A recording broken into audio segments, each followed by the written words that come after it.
gang? Man, I'm so glad Diddy free, bro. You know, the reason is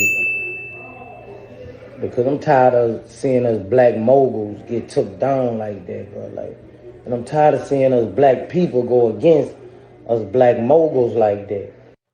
Now, he said, I'm tired of seeing us black moguls get took down like that. All right. I'm not going to correct him on his English or anything like that. But all I'll say is this. Nobody took Diddy down. He took himself down. Took himself down.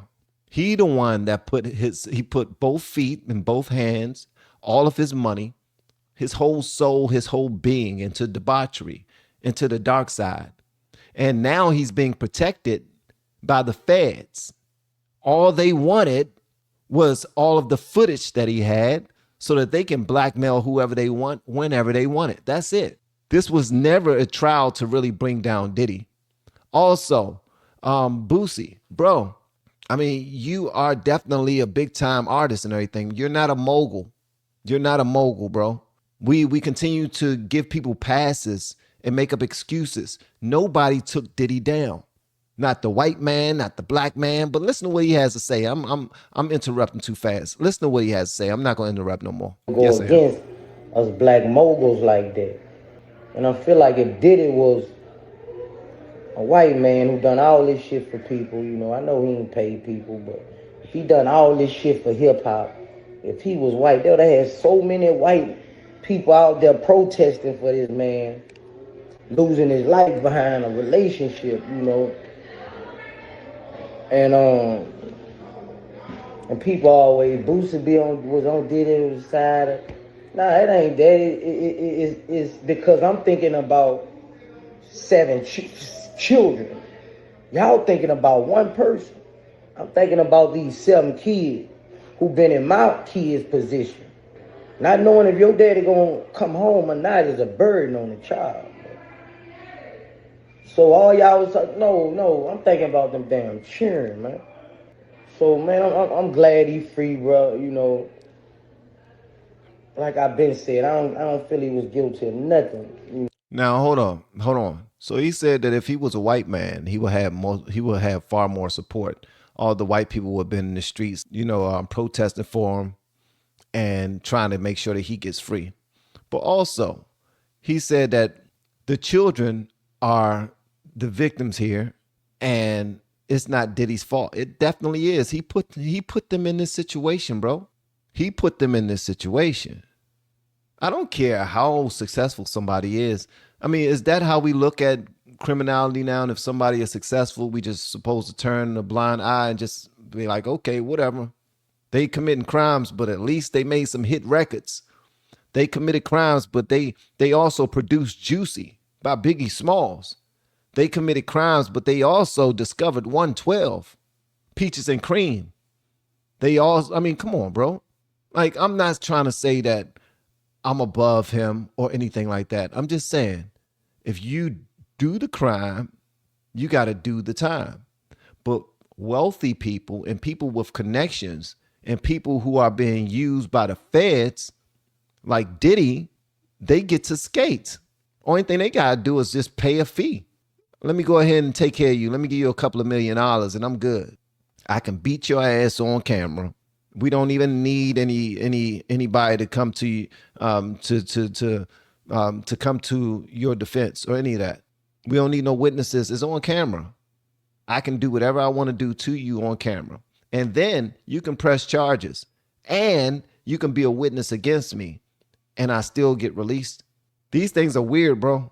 Bro, you know, like I've been said, I don't feel he was guilty of nothing, you know, nothing but domestic violence, you know. But the court spoke, man, and man, I'm happy that dude children, man.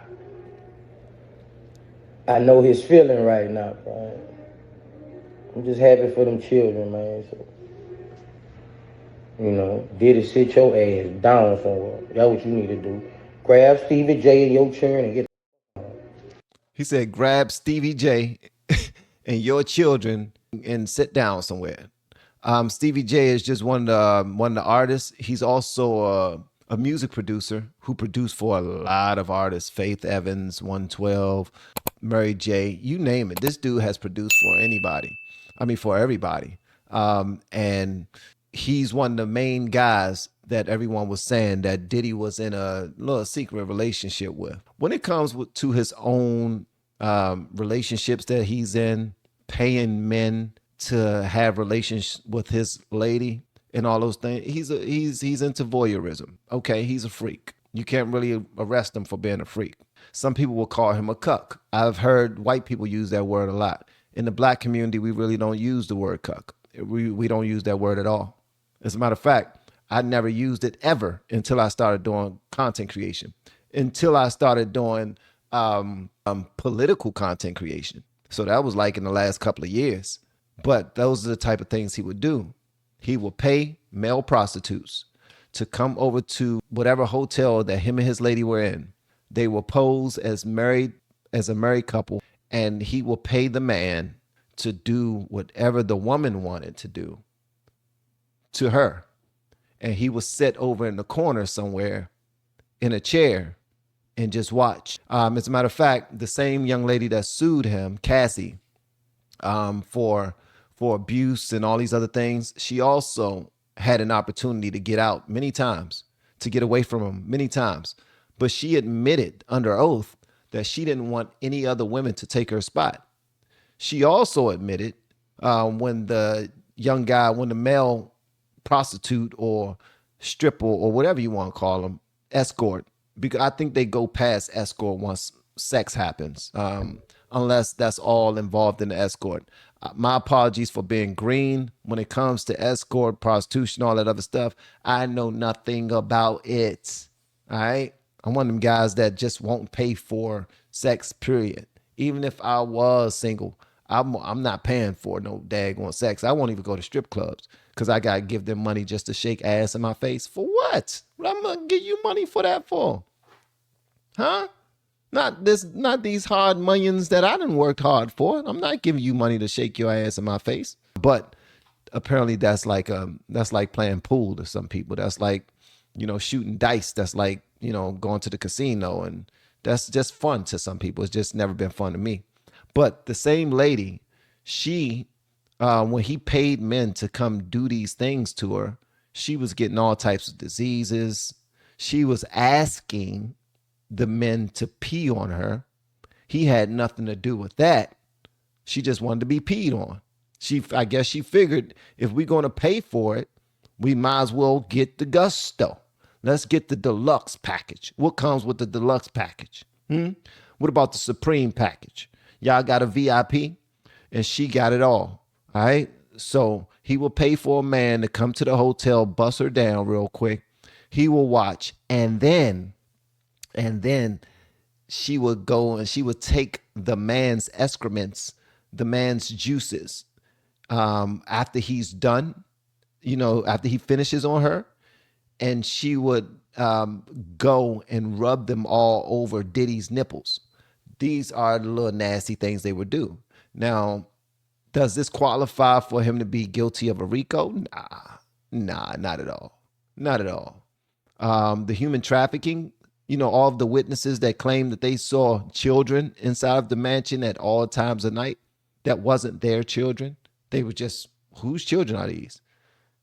I don't know. I just saw children up in there after 12 o'clock, and it's nothing but adults standing around, and we about to start getting a little nasty, and they're still here. And then you have them in separate rooms with people here and there. And I guess all of that came out of speculation. It just seems to me like all of this was simply to get their hands for the FBI or whoever got the tapes, all of the recordings, for them to get all of those recordings and just to have them for any type of future situation that they may need. That's it. Like, that's pretty much it.